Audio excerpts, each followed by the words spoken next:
Hello, ഈ കാണുന്ന albino platies എല്ലാം കൊടുക്കാനുള്ളതാണ്. അത്യാവശ്യം നല്ല ക്വാളിറ്റി ഉള്ള 3 to 4 മാസം പ്രായമായവയാണ്. ഇതിപ്പോൾ ബ്രീഡിംഗ് സൈസിന് ഏറെക്കുറെ മെച്യൂർഡ് ആയിട്ടുണ്ട്. മാത്രമല്ല അത്യാവശ്യം നല്ല കളറും ഉണ്ട്, നല്ല ക്വാളിറ്റി ഉണ്ട്. ഇവരുടെ ഒരു പ്രശ്നം എന്ന് പറഞ്ഞു വെച്ചാൽ ഇവർ കുട്ടികളെ ഭക്ഷിക്കും. അപ്പോൾ കുട്ടികൾ നമുക്ക് വേണമെന്നുണ്ടെങ്കിൽ കേജ് വെച്ച് കൊടുത്താൽ മാത്രമേ കിട്ടത്തുള്ളൂ. ഇവർ ആൽബിനോ ആണ്, റെഡ് ഐ ആണ്. പിന്നെ ഇവർ അത്യാവശ്യം നല്ല ആക്റ്റീവായിട്ടുള്ള ഫിഷസാണ്. അക്വാറിയത്തിലൊക്കെ ഇടുകയാണെങ്കിലും അത്യാവശ്യം അത്ര പെട്ടെന്നൊന്നും ഇവർക്ക് ഡിസീസൊന്നും വരില്ല. പക്ഷേ ഇവർ മെച്യൂർഡ് ആവാൻ കുറച്ച് ടൈം എടുക്കും. 4 മാസം വരെ നല്ല രീതിക്ക് നല്ല പ്രോട്ടീൻ കണ്ടന്റുള്ള ഫുഡ് കൊടുത്താലാണ് ഇവരെ നമുക്ക് വലുതാക്കി എടുക്കാൻ പറ്റത്തുള്ളൂ.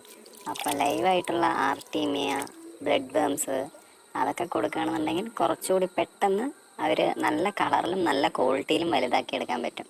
അപ്പോൾ ഇവർ സെയിലിനായിട്ടുള്ളതാണ്. ഇവരുടെ പീസിന് വന്നിട്ട് 30 രൂപയാണ് ചോദിക്കുന്നത്, പെയർ 60 രൂപയായിട്ട്. അപ്പോൾ ആർക്കെങ്കിലൊക്കെ വേണമെന്നുണ്ടെങ്കിൽ കമൻ്റ് ഇട്ടോളൂ. അപ്പോൾ ഇത്രയൊക്കെ ഈ വീഡിയോയിൽ പറയാനുള്ളൂ. വീഡിയോ ഇഷ്ടമായി വെച്ചാൽ ലൈക്ക് അടിച്ച് സബ്സ്ക്രൈബ് ചെയ്തോളൂ.